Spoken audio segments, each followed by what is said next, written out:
5th year, the second and third generations continue Joe Newbert's commitment. His vision of what this business needed to be, we still try to live up to that. Joe Newbert Collision Center.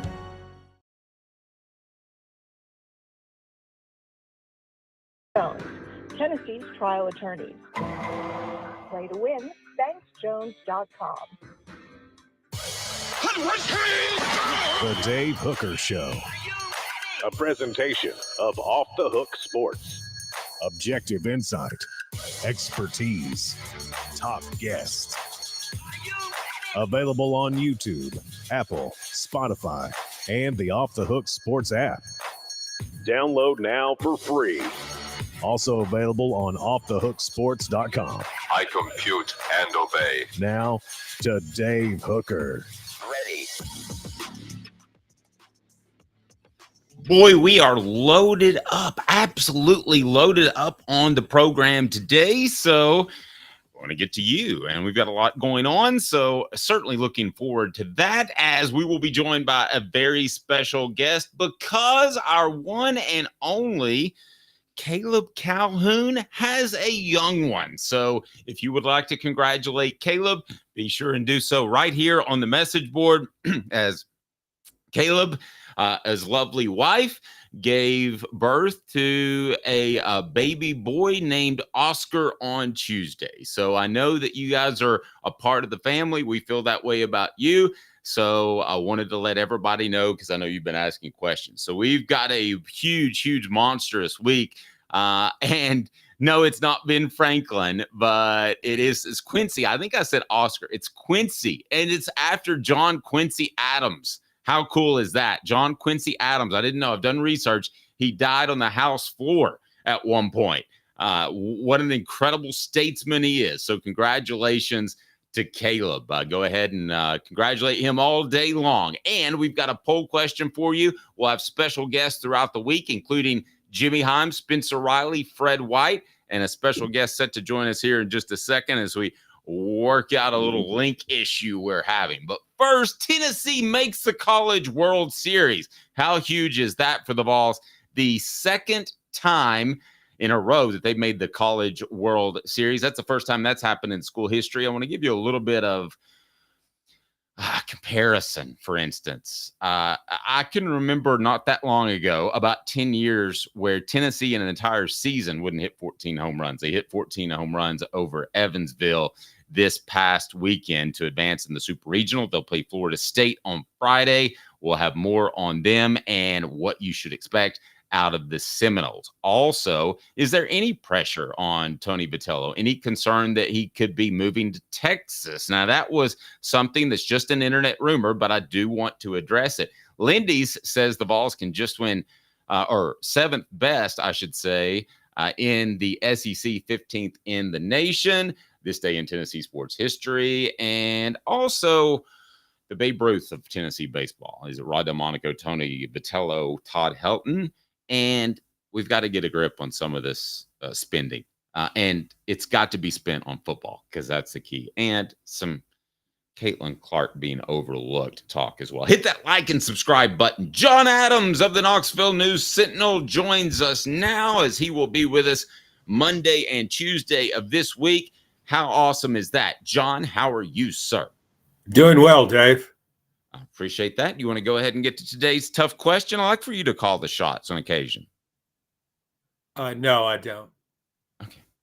Let's go ahead and get to today's tough question. Today's tough question. Take a side. Take a stand. The Dave Hooker Show, a presentation of offthehooksports.com. All right, I want to ask you this question, then I'll throw out our poll question as well. Tennessee baseball back to the College World Series for the second time in a row. For those that don't know, John Adams has followed this program very closely. Is quite fond of Tony Vitello as a coach, so he's got some insight, kids. Why is this team better suited than Vitello's other two World Series teams to have more success in Omaha, or is it, John? I think it is, Dave. But winning in Omaha is a huge challenge for anybody, no matter how good your team might be. Tennessee, of course, came one game short 2 years ago, didn't make it there, made it last year. This team is really a little bit more balanced. It's set a school record for home runs. It's second all time for single season home runs in the NCAA now. Has a really outside shot at catching LSU. I don't think that's possible because the Rosenblatt Stadium in Omaha is a difficult park to hit home runs in. It's a bigger park. But Tennessee players also hit for an average. They've got some speed. They can play small ball if they have to. In the second game against Evansville in the Super Regional, no, the first game, I'm sorry, they managed, they did station-to-station baseball, advancing runners, that kind of thing. So they can do that too. You couldn't necessarily tell it by this Super Regional because the defense had significant lapses in each game.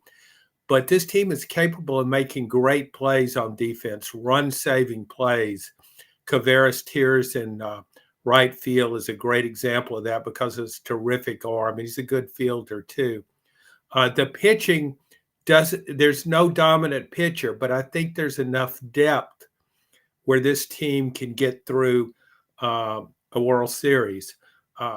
Another factor that I like about this team, though it doesn't have a dominant pitcher, Tennessee's most successful team record-wise 2 years ago, all three starters were kind of alike. They were power pitchers. Drew Beam is still on the team, but you also had Chase Dolander and Chase Burns. They were first round. Dolander's already been taken in the first round. Burns will be transferred to Wake Forest. This team, all these pitchers are so different. AJ Causey goes way low with his delivery. Nice mix of right-handers and left-handers. So I think this team has a good shot, as good a shot as anyone of winning the championship. I have two concerns with this team. You mentioned one.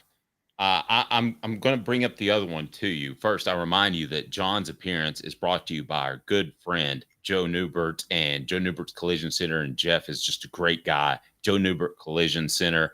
That's where you need to go if you ever need any car repair work. 5th year, the second and third generations continue Joe Newbert's commitment. His vision of what this business needed to be, we still try to live up to that. Joe Newbert Collision Center. Okay, I want to go ahead and say from the get, I'm nitpicking. Okay, John, I'm nitpicking. But are there times where it seems easy to say that compared to 2 years ago, this team has better focus, right? Because they were doing all kinds of goofy stuff on the field and giving the umpire the bird and all that stuff. But John, I think this team at times does lose a little bit of focus offensively, and I think that happened Saturday night. Do you think that's a concern? Well, I mean, any team can have an off night hitting. So, I mean, you say Saturday night they hit 3 home runs in the first inning. Maybe you're concluding that they had a lapse there against Evansville relief staff. Baseball is such a strange game in that you never know about the pitching. It's always a variable.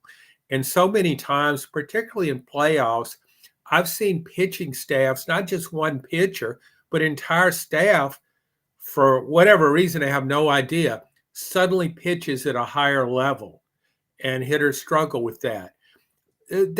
You could make that point, though, because Tennessee jumped out to a 4-0 lead, hit those 3 home runs right away, and maybe they thought, here we go, we're getting ready to roll again. It rolled all the way through the NCAA tournament. That's possible, but it was really locked in Sunday evening. I think it'll be really locked in the College World Series, and it handled the pressure well. There was a lot of pressure on that team yesterday. Because of what happened 2 years ago when it was upset on its home field by no Super Regional. It was considered one of the greatest college teams of all time. Go ahead. And you and I talked before the game yesterday, and I was kind of lukewarm on Tennessee after watching them and kind of getting a feel for. I thought Tony Vitello's press conference was kind of an in your face, hey, we're going to do this sort of thing, and I like that kind of oppositional defiance thing.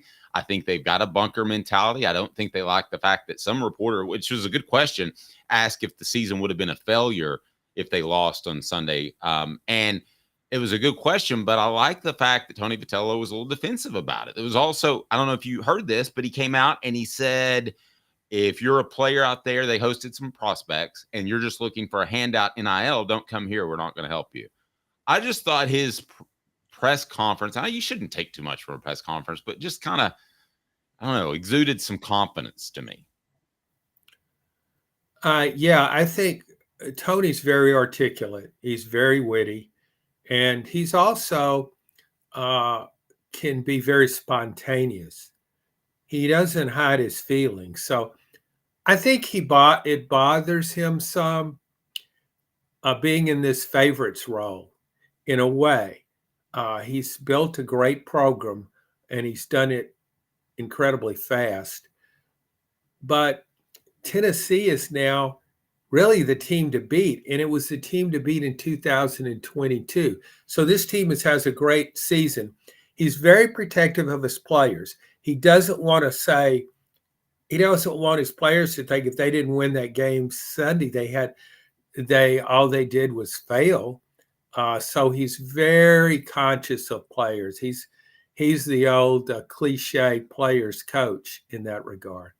No doubt about it. I completely agree there. Portions of the program brought to you by our friend Rick Terry at Rick Terry Jewelry Designs. They want to be your jeweler looking for the affordable game day jewelry. They've got the Fire Opals, a Tennessee tradition, rickterryjewelry.com. The chase for 8 begins. I'll tell you more about that here momentarily, but your opportunity to win a fantastic prize from Rick Terry Jewelry Design. And John, now we get to what the H? What the? What was he thinking? Release the hounds. The Dave Hooker Show. Keep cool. A presentation of OffTheHookSports.com. All right. What the H could go in a couple of different directions. So can I go ahead and double blast What the H? Is that all right with you, John? Sure. Okay. Your show, Dave, not mine. I don't know. I'm just a hired hand stepping in. All right. I asked you before the game when we were planning out the show, would there be any pressure on Tony Vitello had he lost last night and headed back into the season? And I thought so, in the same way that Rick Barnes has some pressure to win and have a Final Four run at Tennessee. I don't think it means he'd be in trouble whatsoever. But John, I'll ask you this, and it is our poll question. The pressure on Tony Vitello is nada, lifetimer, growing, needs to win soon, massive, needs to win now. How would you describe the pressure on Tony Vitello? From a fan perspective, I don't think there's any pressure on Tony Vitello. He's one of Tennessee's most popular coaches of all time. Rick Barnes, Tennessee's basketball coach, is also very popular with the fan base. So, yes, there's some criticism for not making it to the Final Four in basketball. We go through that each season. But the fans also they're still grateful to have Rick Barnes as their coach because they win so much and they always make the NCAA tournament. That hasn't always been the case. Baseball was 0, nothing, zilch, nada when Tony Vitello became the coach. So fans not only appreciate the success, they really like him personally. This guy's very involved in the community. He supports other teams. He's just a really likable guy. If he weren't a baseball coach, he would still be very likable guy. Somebody you would like talking to, hanging out with, I think. Like me. Not that I do that, but I've talked to him a lot, and I just think he has a really good personality. And he's interested in a lot of different things. And when you're talking to Tony Vitello, you don't get the impression he's the coach and you're not. You know how it is with a lot of coaches.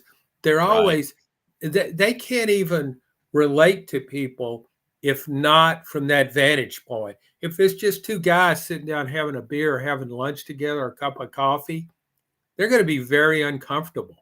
Think Nick Saban can do that? Yeah. Think Urban Meyer has any interest in that? No. But Tony Vitello can. I mean, he goes to other sporting events and he's just a fan, a super fan.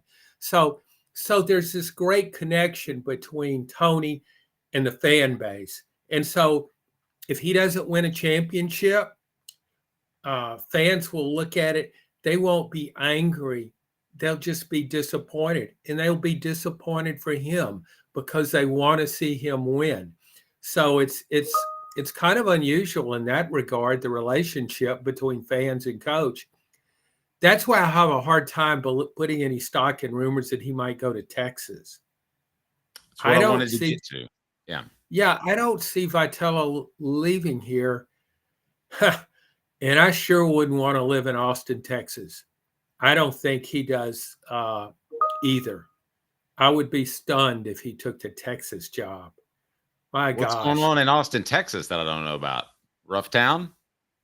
Rough. It's about as woke as it gets, Dave. It's the Portland of the Southwest. They were a lot of politicians there were in favor of defunding the police. We've seen how well that goes nationally. So it's too congested. It grew too much, too fast. It's like the 11th largest city in the country now. People are moving out of there. I was talking to a friend of mine who lived in Austin a long time, and he said he knows people from there moving to Idaho. Gets a lot colder in Idaho than it does in Texas, but Boise is beautiful in February. Excuse me? Boise is beautiful in February. Good. You can go there and enjoy that beauty. Just shovel your way out of that snow and have a great time. So on the board here, people are because I retweeted a message board tweet by some Texas fans that I think Tony Vitello is going to Texas. I do not think that Tony Vitello is going to Texas, and I'll tell you why. All the things that John just said, but I think Tony Vitello is also at a spot in his life in which he realizes he's set everything up to have success. This would be the dumbest time humanly possible to leave. I mean, he's got a brand new stadium. He's got all the facilities. It would make absolutely no sense. He's got the excitement. You're right. He's likable. He'd have to start all over. And listen, Texas may have more money in their athletic budget, but are they spending any more money in baseball? I don't know that, John. So I don't think the money, just because they have a bigger athletic budget, could necessarily be more. I think Tennessee could match if they wanted to, but I don't think they have to. Oh, I definitely think Tennessee could match it. If you look at Tennessee sports since Randy Boyd became president of the University of Tennessee system, it's a different world than it was before that. You can go right through all the coaches. Rick Barnes, UCLA, a few years ago, is coming after him, courting him for the head coaching job. Tennessee made him one of the highest paid basketball coaches in the country. Tony Vitello is already one of the highest paid baseball coaches in the country. Look at what happened with Josh Heupel. He's making around a little over $4 million, and boom, he goes 11-2 in 2022, and all of a sudden they double his salary. He's making over 900 now. I mean, over 9 million, not 900 million. If he was making over 900 million, hey, if he was making over 900 million, he could pay other teams to lose to him. Huh? So what? No, but my point is this is a different world over there. Randy Boyd is a businessman, an extremely successful businessman. He knows Tony Vitello is good for business. Danny White, the AD, knows that too. If Tony Vitello wants to leave for a reason other than money, I guess that's possible. But my gosh, I wouldn't go to Austin, Texas. And I'm looking at some of the responses on our Twitter board. I don't think they're a big fan of Austin, Texas either. So I don't put much stock in that. But been wrong before, Dave. Shocking as that might seem. And I guess it's part of my background covering the Lane Kiffin thing. Like, I'm always wondering and mindful of that sort of thing. And I do it for you as the fans, because I know it's not something you want to think about. So I try to, do some digging and see if there's any looking around. I wrote a very infamous column the day that Lane Kiffin left, saying there's no way that he would ever leave. So that ran. That was great. That was a great piece. So John, but when we talk about Tony Vitello having an opportunity at Texas or anywhere else, we're really paying him a compliment. And to think that somebody's not going to make a run at him is a little short-sighted, I think. Well, sure. Maybe some Major League Baseball team will make a run at him. But I don't think he wants to coach Major League Ball. I think Tony is really happy with his life here in Knoxville. And that's not just the baseball. He loves what he's doing. He's in a great situation. Go back a couple of years. I think LSU had an interest in him. It ended up hiring Jay Johnson away. LSU can pay as much money as Tennessee, as much money for as Texas can, I think. You've seen that in its hiring history in different sports. I just don't think he would want to do that, because his lifestyle and his situation here, I think, is much better than it would be in Austin, Texas. And I know he has a friend who lived in Austin, Texas for a while, and I think he could quickly point out some of the disadvantages of that move. I just don't see it happening. Now, yeah, I mean, could he end up going to Vanderbilt? Sure, that's a possibility. I'm kidding. Can you? Nobody's going to Vanderbilt. No. Would that be as hurtful as Lane Kiffin going to Southern California? Which would be worse? Tony Vitello going to Vanderbilt? Yeah. I mean, which would really be worse? Maybe we should replace that. Oh, definitely. Vitello gave it. I mean, he would have. I mean, he would have had to have a mental incident, something catastrophic, life-changing, life-threatening, to make that move. Oh, and just so we don't spark any rumors, I don't see Josh Heupel leaving for Vanderbilt either. No, you do not. And I'm glad. I don't think he's going to leave for Vanderbilt, but you never know. You always have to keep your eye out. I'll write a column on that here in a couple of days, and it'll definitely go. There's no question about it. Yeah, no chance. Vanderbilt has no chance. That's it. Yeah, nothing like walking in to do a radio show. Been written? A lot. You said something in passing that I want to kind of go back to. Tony Vitello's popularity. Pat Summitt was always the second most popular coach on campus behind the football coach, maybe even more popular at times. But that's really not even been challenged until Tony Vitello. And baseball in general, could it be catching basketball, which is becoming a regular season niche sport? I mean, where will baseball be in 5 years with Tony Vitello in Tennessee? I think it will be in 5 years. I think it will be even harder. Where it will be is harder than ever to get a ticket to a game. I don't see his popularity declining. You can make the Skip Bergman comparison. I left Baton Rouge in 1984. I was a columnist there. I've been there 5 years. Never went to a baseball game. There was no interest in it. I mean, anybody that wandered into Alex Box Stadium back then was just lost or looking for a place to sit down. They just happened to wander into the stadium.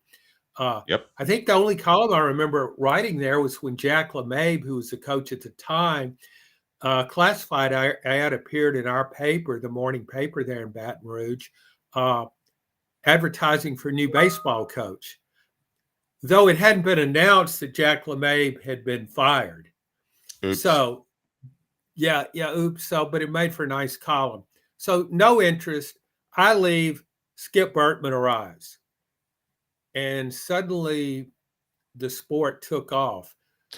Well, and I'm not going to pretend to know nearly as much about Bertman as you, but coincidentally, last week I watched the really good documentary on him, and it sounds like they're talking about Tony Vitello 50 years ago. I mean, Sure. it is very intriguing. I mean, like, and they also, and Bertman had the struggles early on of making it to the College World Series and not winning it. So there was that little bit of correlation too. There are a lot of similarities. I felt like I was watching the Tony Vitello story. Oh, I agree, Dave. And you could, in fact, I don't know what. He was really outgoing and funny too. Yeah, he's very great promotional skills. I don't know what he's doing now. If he needs a few bucks, what's going on with him now? Do you know? If you've got his number, maybe he could be our new baseball analyst. No, I was thinking he could maybe be your new advertising salesman. The guy's a super salesman. Oh, well, yeah. I don't know that I could afford him, but we could give that a shot. Yeah, you put him on commission solely, no salary. Okay. No, but you look at what he did.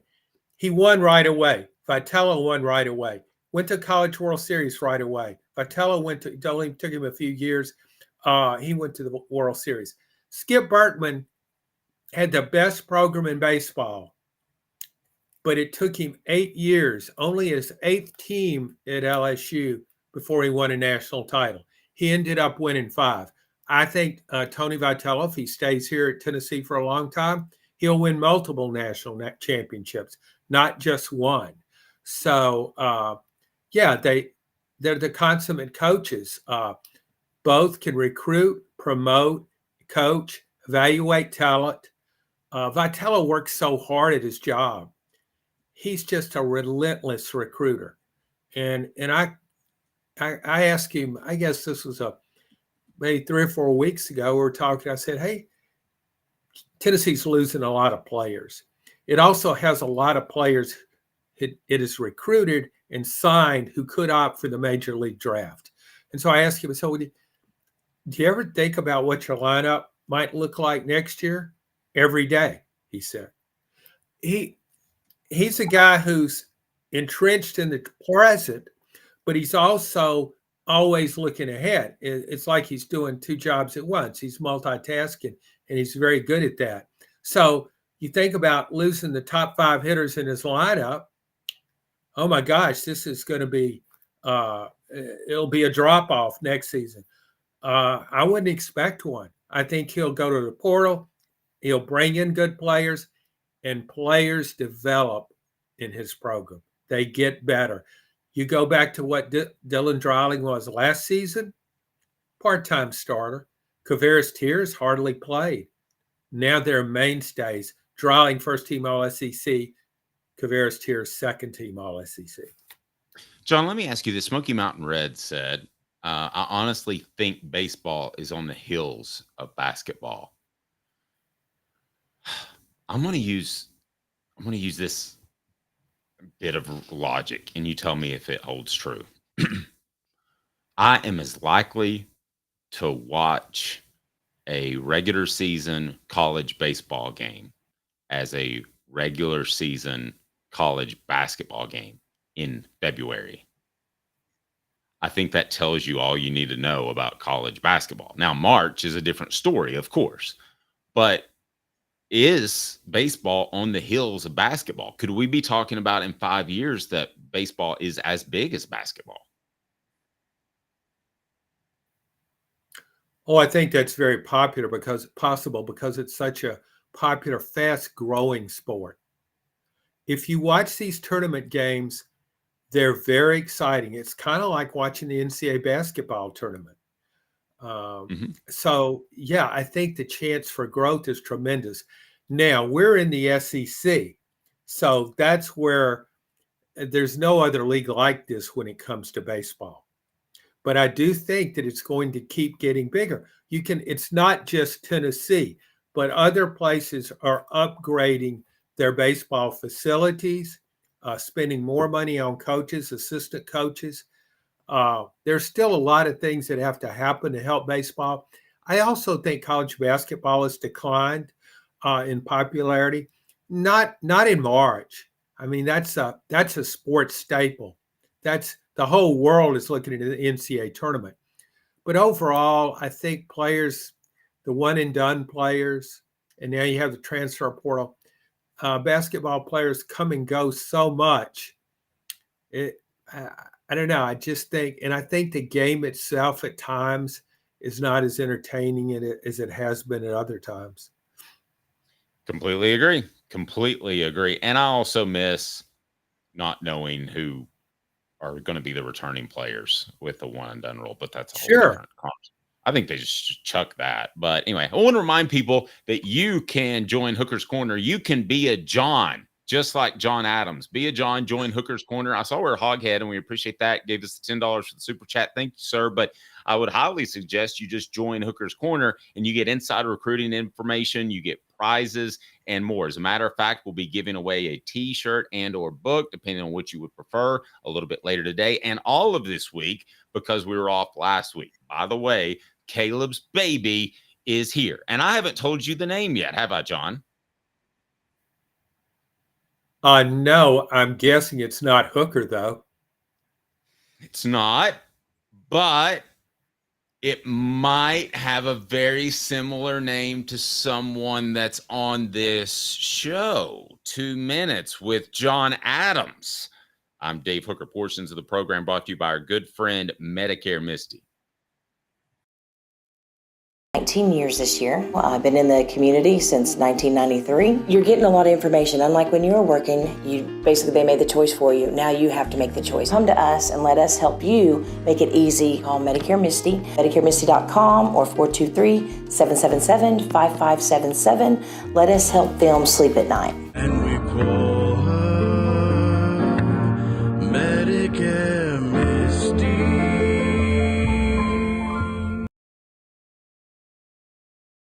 All-wheel drive, $31,954. 24 Ford Edge, all-wheel drive, $37,975. 24 F-250 4x4 Crew Cab, $54,760. Ray Varner Ford, your East Tennessee Ford dealership. Sports Treasures in North Knoxville is one of the South's largest sports cards and memorabilia dealers, featuring over 10 million sports cards from vintage to modern. Sports Treasures carries a full line of hobby boxes, singles, autographed memorabilia, Tennessee Vol collectibles, fan cave decorations, and so much more. See a museum full of collectibles at Sports Treasures, 4819 North Broadway in Fountain City, and Sports Treasures on Facebook. Sports Treasures, where the real sports fan goes to shop. Have you seen the latest TriStar Hats Co. product? TriStar Hats Co.? What's that? You know, those really cool hats, shirts, tumblers, and even license plates with 3 stars like the official Tennessee flag and stripes like the American flag. Pretty patriotic if you ask me. Ah, gotcha. Seen those. Those are cool. Where can I get them? Simple. TriStarHatsCo.com. And if you order now, there's 10% on any order $50 or more. Plus, use the promo code HOOKED. With the promo code HOOKED, you get 10% off. That's hooked. And don't forget free shipping with any order over $50. Stock up at TriStarHatsCo.com. That's TriStarHatsCo.com. There are plenty of wannabes out there, so make sure you go to TriStarHatsCo.com for the best quality and customer service. Will do, and I'll be sure to use the promo code HOOKED. That's hooked when I do, to save an additional 10% off. TriStarHatsCo.com. TriStar Hats Co. is a trademark of TriStar Hats Co. LLC. Any use without express written consent is prohibited. Now in its 45th year, the second and third generations continue Joe Newbert's commitment. His vision of what this business needed to be, we still try to live up to that. Joe Newbert Collision Center.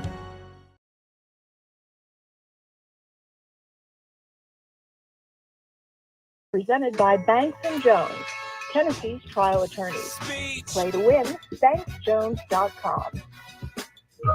Who's this guy? Hello, wizard. The Dave Hooker Show. Who? A presentation of Off the Hook Sports. What? YouTube, Apple, Spotify, and the free Off the Hook Sports app. Back to Dave Hooker. All righty. By the way, Jan pointed out that it's cheaper to watch college baseball in the major leagues. That's interesting. Some guesses. on Caleb's son's name, who was born on Tuesday. I'm going to share it with you right now. We had picks of Zach Edey Calhoun. It's not the case. Ron Slay Calhoun, not the case. Hooker Calhoun, not the case.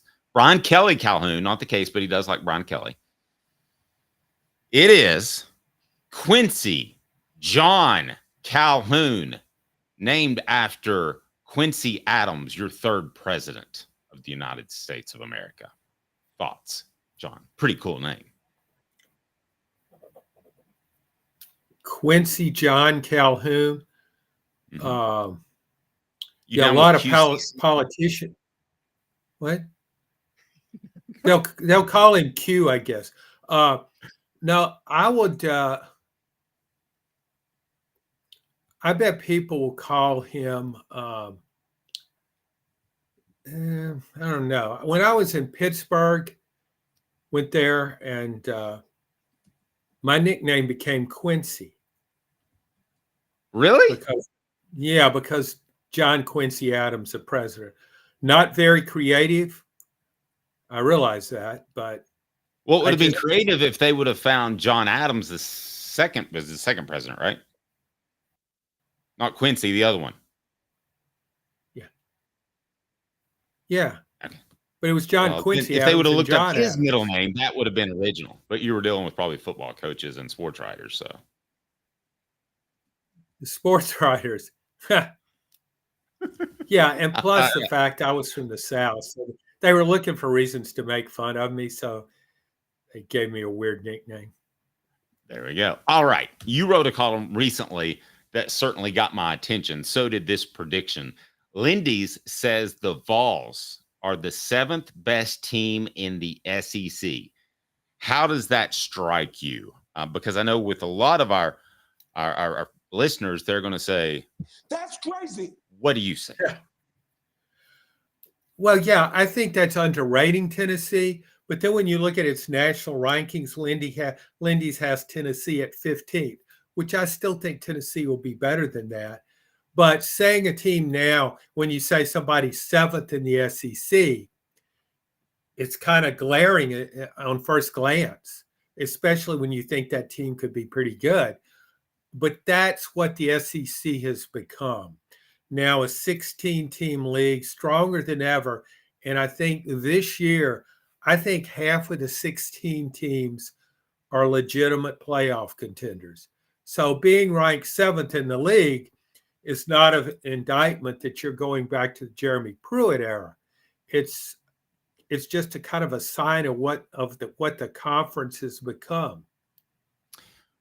If the SEC wanted to, if they just up and decided, we're going to do our own thing, because what you're saying is that they have the creme de la creme of the teams in the SEC, and we know this. If they broke apart right now and they said, we're the super conference, we've already got the S in the acronym, here we go. How would they do? They do great. In fact, I wrote a column about that a few weeks earlier, which I said, you talk about all this discussion about super conference, the Big Ten and SEC combining, maybe picking up a couple of other schools from Power 5 conferences. But in fact, the SEC is just as you say, it's already a super conference. Imagine this. You go to four-team divisions. You have your own playoff in the SEC. In football, in basketball, baseball, softball, you could play best 2 out of 3 series. You could put half the team in the playoffs and then have them play not just one game, but a 2 out of 3 or maybe even a 3 out of 5, like the NBA playoffs. Do you really think people would ignore that? I think it would be crazy popular if that happened. That's how good the SEC is. It's not just in football. Look at baseball, 11 teams made the tournament. You've already got how many? Kentucky qualified yesterday. A&M did 4 teams in the World Series. Georgia could join today if it can beat NC State. So it's just good in everything. It keeps getting better in basketball. So, yeah, it already is a super conference. And Lindy's, its preseason rankings with I guess, God, maybe 8 or 9 teams from the SEC in its top 20, tells you what it thinks of the league on a national level. Dylan says the fact that we only added 2 schools and are still top dogs while the Big Ten went out and got everybody and is still trailing us. Dylan, I'm going to take it a step further, buddy. I'm going to say that, yes, that happened. What you said is correct. But I'm talking about the SEC could stand toe-to-toe with the rest of college football. I'm not saying a conference versus conference thing, John. I want to make sure we're on the same page. I'm not saying Big Ten versus SEC. I'm saying the SEC could be as big as college football without the SEC. 2 different groups of teams. Yeah, I realize we could be guilty of being extremely provincial here, but you can't ignore the facts. When you look at playoff contenders, when I look around the national landscape and I say, who is a threat? Who is a threat to SEC teams for those at large berths? I think the SEC is assured of 4 berths overall in probably 5. That's counting the league champion. So who can compete with Tennessee for those at large berths? The 2nd and 3rd place teams in the Big Ten. I think that's it. I don't think there's going to be a 4th team from the Big Ten in the running for one of those at large berths. Southern Cal's the one I'm not so sure on. I think Ohio State, Penn State, and maybe Michigan could compete. Who would you take in the ACC? Clemson, Florida State, maybe one outsider, Miami. I don't know. You could pick one. Big 12 is a very well-balanced league. So you have a lot of teams that maybe could compete. One will win the league and get an automatic bid, and one other could compete for an at-large bid.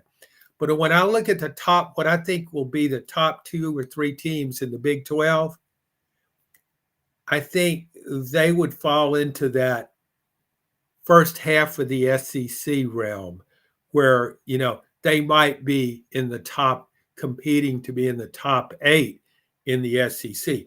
There's not a Georgia in the Big 12. I don't think there's a Texas either. So I don't think there's an Ole Miss. But I think there are a number of good teams who look at the SEC. I think Tennessee, Missouri even, Alabama, maybe Oklahoma. You just got a lot of teams that can make the playoff. You hired me back in the day to cover recruiting, so I'm going to give you a recruiting angle on this and see if you think it jives. Brought to you by Quality Tire Pro. The Eberly family has been serving Chattanooga's community since 1957.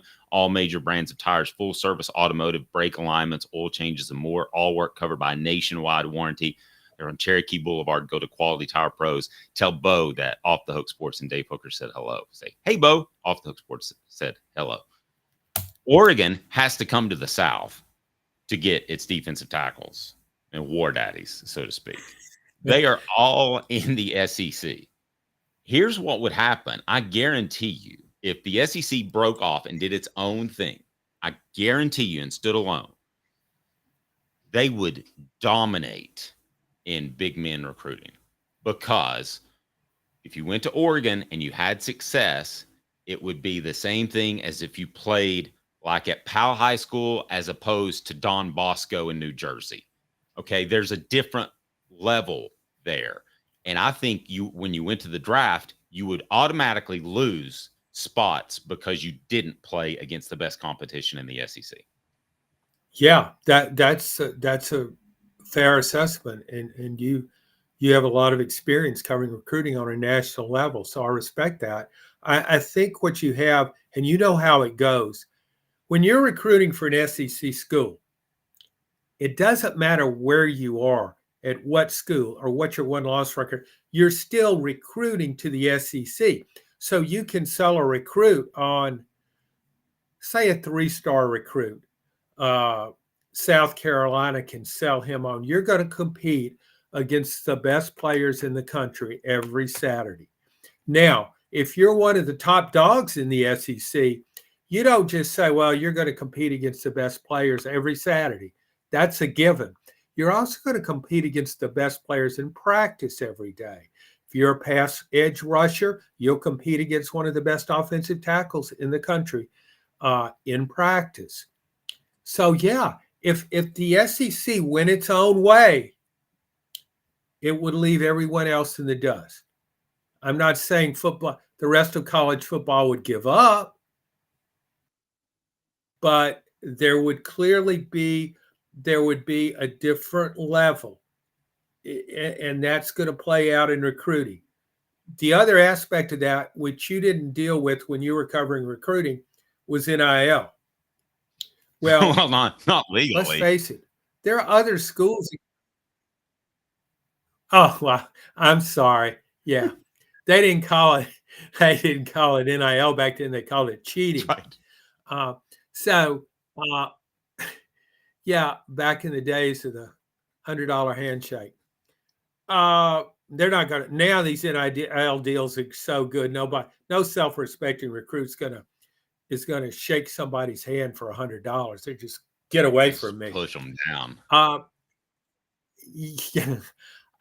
Yeah, I just think the SEC though, they're going to pay the money because it matters so much in this conference. It matters to the fans. They're going to invest in this. But so you have the combination. You have the advantages you've always had, and now you can have the SEC won't be outbid consistently. Ohio State might be the only exception, because when it can take the top running back in the SEC away from Ole Miss and one of the top safeties in the country away from Alabama, that tells me it's spending money. But there aren't that many Ohio States out there that can compete with the SEC NIL-wise. Tells me also there's a little bit of desperation there, especially with the Chip Kelly hire. Portions of the program, it's time for this day in Tennessee sports history, and it's brought to you by Sports Treasures, carrying over 5 million sports treasures and so much more. Follow on Facebook for the best sports memorabilia. And they've got the daily updates, Sports Treasures TN. I share it all the time. If you want to go to Off the Hook Sports and follow us, then you will find their specials, and they're awesome. And they have regular signings. They've had Boo Carter, Brew McCoy. It's been who's who there at Sports Treasures. So it was this day way, way, way back in 1974. What is it? Babe Ruth became the all-time home run leader for 53 years until April the 8th, 1974, which was actually Saturday. What does that have to do with Tennessee football history?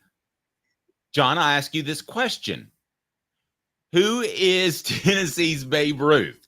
Is it Todd Helton, Tony Vitello, or other? Who is their most significant baseball superstar? Who will it be? Who is it? And am I leaving anybody out? I don't think you can compare coaches. Babe Ruth was a player. I don't remember his ever coaching the Yankees. I don't think Hank Aaron coached the Yankees or the Braves either. So I don't think you compare those. But Todd Helton, as a player, he's the SEC's Babe Ruth. Frank Thomas from Auburn made the Hall of Fame, but Todd Helton starred as a pitcher as well as a hitter. I think he can have made the major leagues as a pitcher. And if you go back to that, his last season at Tennessee, he was one of the best pitchers and one of the best hitters in college baseball. So, yeah, he's Tennessee's Babe Ruth. Could we have a candy bar locally? Could we have some candy bar company name a candy bar after Todd Helton? How about after Tony Vitello? Call it the Vitello. Huh? Okay. Got another topic? Tennessee's Babe Ruth right now. It's 57% Todd Helton, 43% Tony Vitello, other with a big zero. I couldn't think of anybody else that even compares name recognition-wise to those two guys. Now, those guys did not, Todd Helton didn't benefit guys of his era from NIL, but they clearly are now. And John, we're in a very similar situation as we were with Title IX. And that is with Title IX, you had to be even and balanced in what you gave to females and males. And now we're in a situation where football's numbers of 85 and now football's numbers of NIL are throwing everything off kilter. John, you wrote a column recently about how football should just be taken out of the equation. I've said that for years. If you can just kind of make your argument, I'm curious how you would do that, how you would go about doing that, and why that would benefit the sport and college sports in general. Well, for starters, there's nothing comparable to it that women can play. It's its own entity, but it's separated by more than that. Recently, the NCAA approved that players could share in revenue. Where is this revenue coming from? I mean, Tennessee Lady Vols have had a long-standing women's basketball program. They're not as prominent now, but they've been very prominent and have a lot of history in that sport. I think they lost about $5 million last year. All these programs are losing money. You can't equate them to football. To share in revenue, you have to make revenue. So my point is that football revenue should be dispersed to football players. All this requires is common sense. People need to understand that if college football went away, all other college sports would never be the same.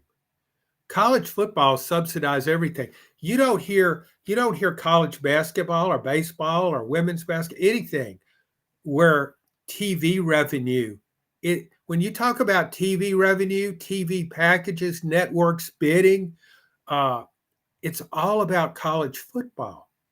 That's the driving force. They need to be very careful. And I don't give the leaders of the sport much credit for being farsighted, certainly not visionaries, but they need to figure out how important college football is and take care of college football. Don't talk about cutting the rosters.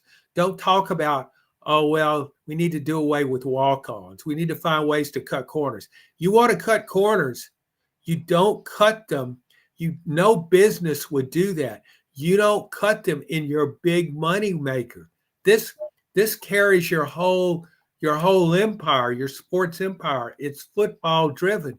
You need to take care of that sport, and you need to take care of those who play. Yeah, and I want to be sure and share this with everybody too. For those that don't know, the numbers are incredibly lopsided. Basically, the last I checked, and it's been a little bit, so it might have changed slightly, but it was about 90% of the revenue was driven by football and 10% was men's basketball, and the rest of the sports didn't make any money. I doubt that's changed very significantly, John, in the past 10 or so years. But I'm curious if you had to cut costs, because what we're talking about is if the schools have to individually pay these players instead of what's happening now with NIL. Okay, so where would you make cuts? Because if the school suddenly is on the hook for paying these guys, they're going to try to keep some money that's supposed to be funneled from the boosters. So where would you make cuts? Well, you might have to cut other sports. Okay, well, Congress says you got to be careful with that with women. Okay, all right then. How about this? You start women's football, women's college football program. See how well that goes. I'm kidding.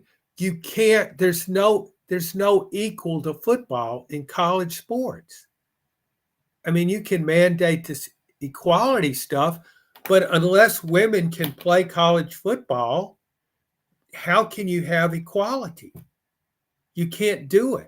I mean, Tennessee gives out scholarships to its rowing team, and that takes up some scholarships. But there's no way to make this equal, and that's why I say college football is an entity unto itself. You can have a women's basketball team and a men's basketball team. We are talking about a university that is supposed to provide opportunities. We're not talking about a professional business designed to create athletes and football players. We're not. I'm just looking at it from a very practical standpoint. I know you're saying, okay, these are student athletes. No, they're not. They're paid professionals. And I wonder at some point if, in fact, athletes become employees of the university. That's been bandied about. Well, at that, here's my thing about that. At that point, you just don't even make them go to class. Exactly. At that point, they're the same thing as the maintenance department. They're just different employees. Yeah, I mean, if you got a job with the maintenance department, you wouldn't have to go to class. Now, if you wanted to take classes, you would probably get a good deal on 50%. That. I think that's fair, but why should players have to go to college? Is supposed to prepare you. Let's cut to the chase. College is supposed to prepare you to make a living. Mm-hmm. I mean, you can come up with a lot of idealistic terms for this, but you go to college to help you earn a living. And if your quarterback's already making $1 million a year through NIL and maybe revenue sharing, does he really want to take time to go to class? He's getting ready. Tennessee's quarterback is getting ready to play, say, Alabama.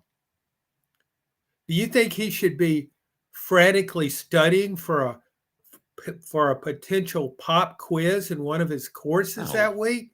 Oh, John, my son's in film studies. Okay, which obviously that's kind of a tough field to have success in. But if somebody came to him right now and said, you have to drop out of school for a year, but you get this job and you're going to make significant money, but you got to focus on it and you can't go to school. And he calls dad and he says, hey, dad, I got a chance to make 7 digits here, but I'm going to have to lay out of school for a year. Off the Hook Sports just got bigger and dad's okay with that. Well, of course he is. If he wasn't, he's not qualified to be a dad or a business owner. Right. It's yeah. I mean, I've always thought that even before NIL came along, if Georgia and Alabama are getting ready to play for the SEC championship and a berth in the college football playoff that week, I mean, who on that team is going to be devoting most of their time to studies for even a final exam? I mean, think about it. There's not going to be 50 million people watching you take that exam. You'd rather flunk the exam than go out and throw a game-losing interception. No, and Travis, you're right. Nowadays, you have to be enrolled. Yeah, it's gotten. When's the last time we have heard of a player because of academic issues being held out of a significant game, John? Not just at Tennessee, but anywhere. It's down to science now. I mean, Linda Benzel-Myers got upset about urban studies 20 years ago, but it's down to science now. I mean, these guys are walking in the class, and one key fob works for everybody. Trust me. Well, I mean, again, just you're in a almost $1 billion business. And if you're about to lose one of your best players because he made a low grade on a test, I mean, something's probably going to happen to that professor. You could actually, and it won't be a promotion. You could actually argue that is morally wrong for the coach to do that, to suspend him for an academic issue when he's put him on a pedestal in which he's able to earn money, could be an NFL player, in which he's earning all these other assistant coaches money. You could argue that the morally wrong thing to do would be to sit him for failing a Spanish class. Yeah, there's no coach on this planet that would make that would make that decision. Let's get back into reality here. But it's just I've often contended, I've written columns a couple of times on this, that athletes should be able to major in their sport. They should be able to get credits for the courses they've taken. Look, I majored in journalism at LSU. 3/4 of my courses could be electives. What did I do for electives? I took the easiest electives I could find. Is that I did too. so? I I accidentally guarantee. had 4 general elective hours my last semester. I'd miscounted. So I took 4 PE classes. Why should I mean, I knew what I was going to do. Why should I go take economics? Yeah, because you can fail economics. I actually did. I almost did. I got in. I thought I took the first eco course and it was easy. So I took another one and it was not easy. And I had a tough-minded professor and I never went to class and I was on the verge of failing. But I pulled out probably the lowest conceivable D in the history of that D course. for diploma. D for diploma. Look, I mean, the guys that were playing college football way back in the dinosaur age when I was in school, I guarantee you they were working harder at football than I did a lot of my courses. They should have been rewarded for that. Look at all the time you have to invest in it. Football is a year-round business. And I'll get back on my football soapbox again. What makes it different from all the other sports is the physical risk you take. There's a physical risk in any athletic endeavor, but come on. They're not doing studies to see if baseball players could have a more likely tendency to have brain damage from playing baseball. But that's what's going on with football. That doesn't even mention all the guys that end up crippled from playing the sport. There's so much danger inherent in that sport. So I'll get off that now, but just had to add that. Now, in all fairness, if I may, you're leading down a path that could be a pugilistic Roman Empire type of scenario where these big brutes are just walking around on campus with normal everyday students. What are you going to seclude them? I mean, this whole thing, and do they have to pay for their own school if they go to school? I mean, you're opening up a huge monstrous can of worms.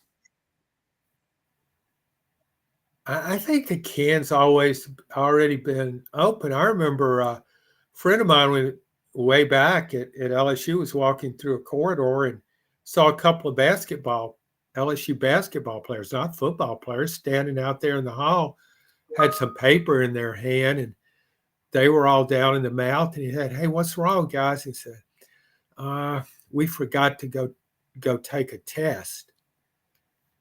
They were holding the test. So all they had to do was go take it. They already had the test in advance with the correct answers given, but they couldn't remember to go take the test. So there's been a disparity between athletes and students, regular students, for a long, long time. Yes. There certainly has. I applied to stay in Gibbs Hall, but I didn't get in Gibbs Hall. They didn't think that I was the best fit out there. Stay tuned. 2 minutes. Thoughts on Nico, and also we've got prizes to give away, and why Caitlin Clark and Candace Parker have a similarity on their resume. Stay tuned. He's John Adams. I'm Dave Hooker. This is a presentation of Off the Hook Sports.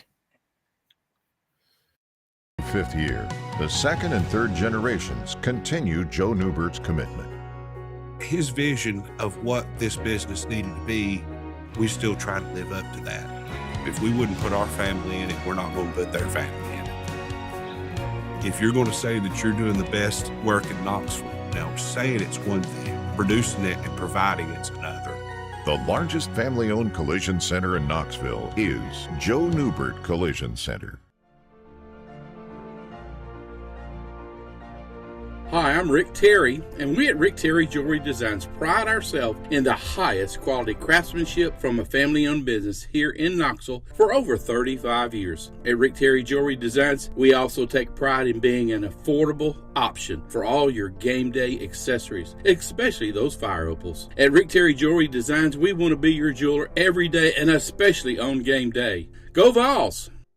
Hi, Mike Davis here with City Heating and Air, reminding you to always dare to compare. Our team provides quality local heating and air service, installation, and maintenance across East Tennessee. We use only the best equipment like American Standard heating and air conditioning for your residential, new construction, or commercial needs. Honesty, dependability, and customer satisfaction have been the cornerstones of our business since 1961. City Heat and Air. Dare to compare.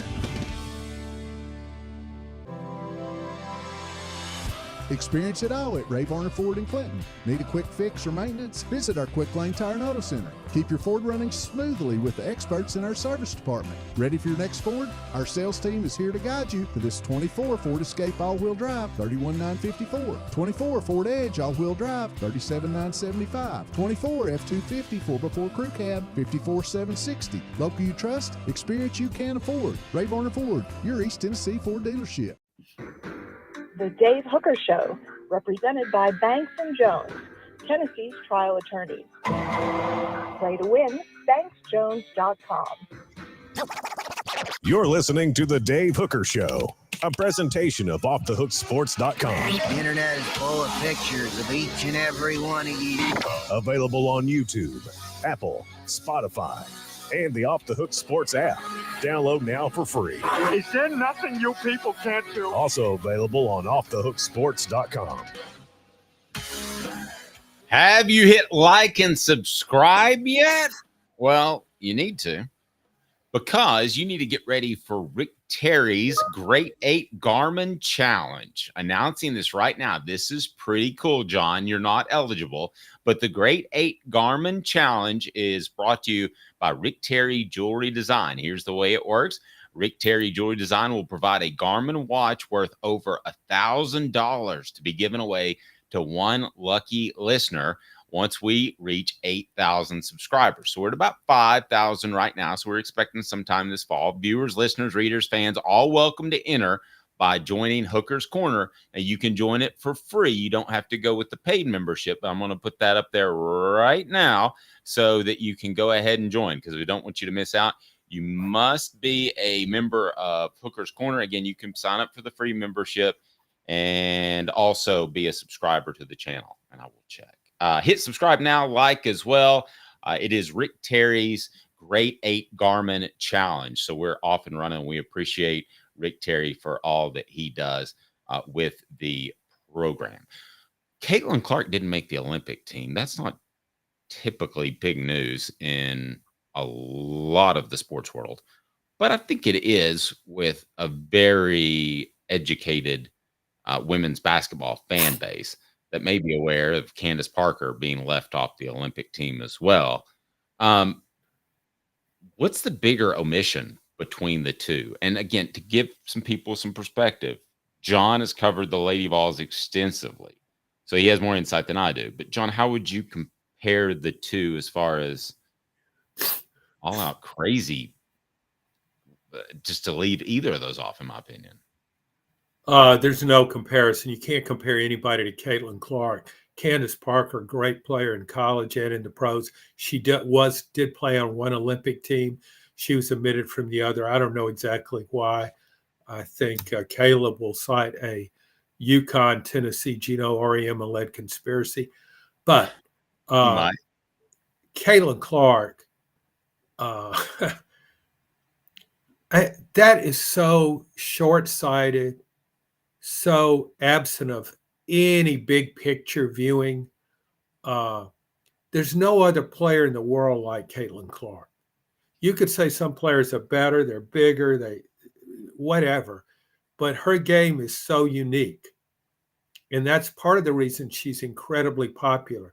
Do you realize how much money, if I were a TV network and I'm, and I've got the Olympics, don't tell me Caitlin Clark's not on the Olympics team.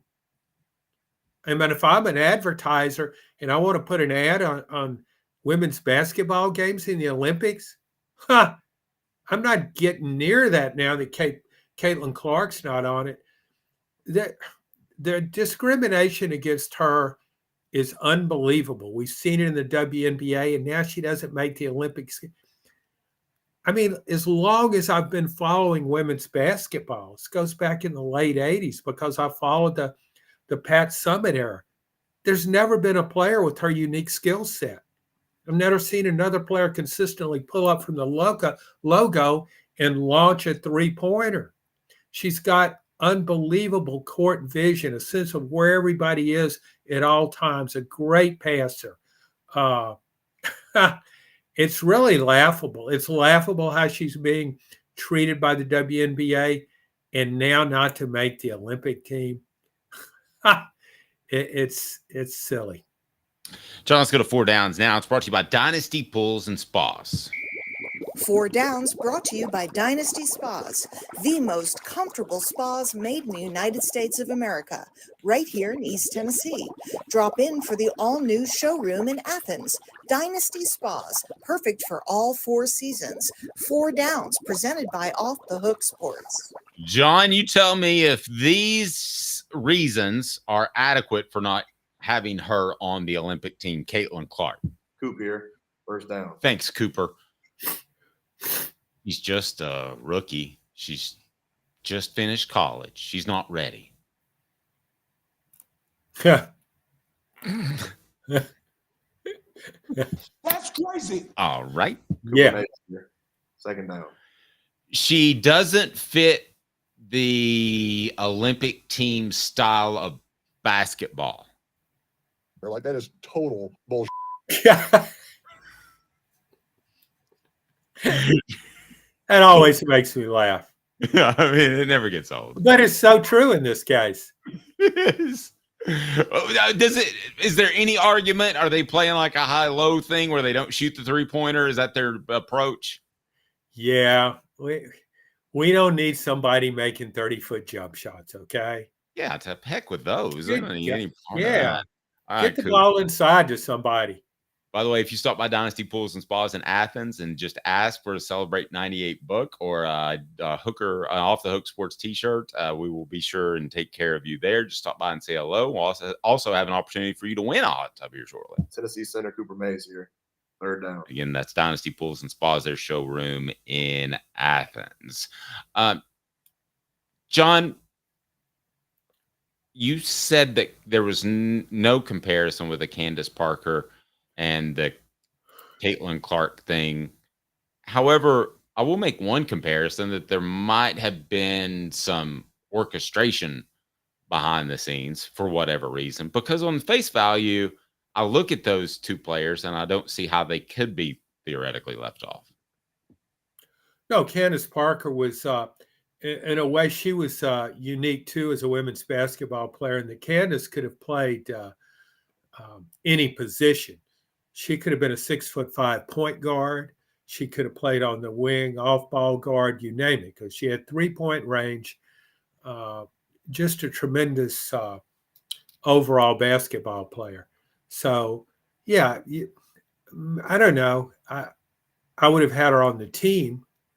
But this Caitlin Clark situation is completely different because of the fan interest. And I read one source-driven report that said that Caitlin Clark, the people who selected the team, the coaches were concerned that she might not, if they had her on the team, fans would get upset because she wasn't playing enough. You know, and maybe they felt like that. Would you really leave somebody off the team because of that?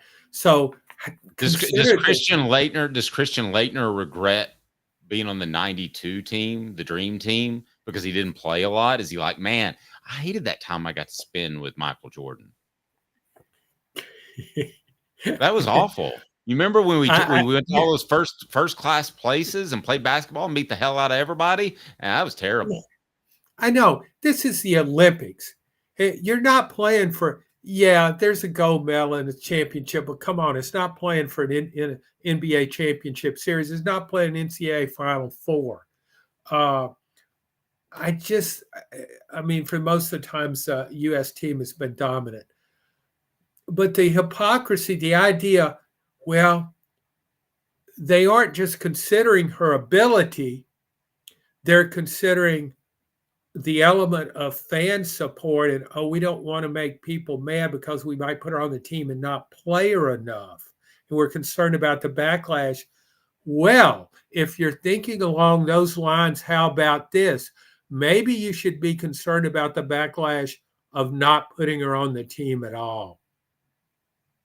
They weren't. Yeah, and you and I talked about it as from an advertising perspective. I would absolutely pull my money from women's basketball. I just don't. I told you I'd rather get quantity in swimming than pseudo or fake quality in an advertising on women's basketball. Whereas if you'd have had Caitlin Clark, and I'm a buyer, if I'm a media buyer, John, I'm asking for women's basketball. I'm saying, here's what I want first. I want men's basketball, and then I'm sure there's some other star like a Simone Biles or somebody I don't know about yet. And then I would want women's basketball would be at the top of the list. Well, sure. I mean, let's just say hypothetically you wanted to promote Hooker's Corner during the televised Olympic coverage. Exactly. Not that we would ever promote Hooker's Corner, which you can join for just $9.98, and you get prizes, recruiting info, and more. Go ahead. You don't even have to be named John. Here would be my commercial. My pitch would be, you don't even have to be named John to come to Hooker's Corner. Anybody is welcome. That's right. And so you would invest your money in whatever event was being played opposite the women's basketball. If you were determined to have an Olympic commercial, you would do it whatever sport is taking place the same time as the women's Olympic game. Yep. Elias says she's more valuable doing press conferences and getting 5 minutes. I agree with that. All SEC center Cooper Mays here. 4th down. All right. This actually wasn't where I was going to go, Travis, but I'm going to steal your thought. If she was on the team, $100, she ends up starting. I bet $100 she ends up starting. If the coach would give her a fair shot. Let me clarify. Well, since when is anybody in WNBA giving her a fair shot? The only shot she gets is a cheap shot. Yep. I think there are a lot of reasons out there why. And I'll let them deal with that issue, but I think they hurt themselves in terms of the amount of publicity they could have gotten. TriStar hats, check this out. I've got the shirt right here. I got the hat right there. For the latest in TriStar hats, go to the original. TriStarHatsCo.com, TriStarHatsCo.com. Use the promo code HOOKED. That's HOOKED, and get 10% off. We appreciate them, and it's time to give some stuff away, brought to you by our good friends at Sports Treasures. So what do you think, John? You want to give some stuff away? Yeah, I got an autograph. What? I'm not giving your stuff away. Oh, I have. I got an autographed Jeremy Pruitt football that somebody put on my doorstep as a joke, I assume. Nobody ever took credit for it, but I'll give that away. Will you really? Yeah.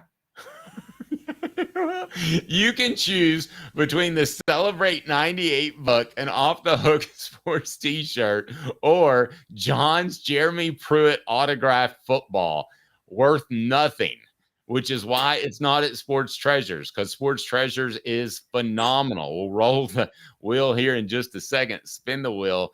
Our friends at Sports Treasures have the regular signings. They're absolutely incredible, and their choices on both retro memorabilia and all kinds of stuff is unbelievable. Again, join Hooker's Corner if you want to be a part of this fantastic promotion that we have running. We're going to give away prizes every single day this week because we were off last week. So you can join right there. It is on the page. To win prizes, you do have to be a paid member. So here we go, John. You tell me when to spin, and I'll spin. Spin. I'm nervous. Here we go. Can you see the wheel, John? And it is Joe. Joe is our winner. So congratulations to Joe. You win. Tomorrow on the program, we'll have some more John Adams. What do you think about that, John? Sound like a good time? That's crazy. maybe tomorrow too. I'll actually be able to get. There we go. I got John's face up. That yeah, got it right there. Perfect. No problems with that, Caleb. Right? They're like, that is total bullshit. Maybe a couple of technical issues, but we did okay. Again, congratulations, Caleb Calhoun. You know we absolutely love you. Quincy is born, Caleb's new boy after John Quincy Adams. So pretty darn cool. He is John Adams. I'm Dave Hooker. This has been a presentation of Off the Hook Sports. I do want to remind you that portions of the program brought to you by our good friend who represents us, Banks and Jones. Well, it's because they're Tennessee's trial attorney. You can play to win with Banks and Jones because they'll go to trial. You've heard of other lawyers. They say they'll go to trial and fight for you. They won't. They just want to settle. That's the easiest way out. Well, that's not Banks and Jones, led by T. Scott Jones. They won't settle. They'll go to trial for you. Tennessee's trial attorney. They play to win. Truly, Tennessee's trial attorney when it comes to criminal defense or personal injury. Why settle? Banks and Jones, T. Scott Jones, banksandjones.com. Tomorrow on the program, John, you seem to think that some people aren't aware how good Nico might be. Well, he didn't make the first 3 teams on Lindy's All-SEC teams. We'll get into that tomorrow. He is John Adams. I'm Dave Hooker. This is a presentation of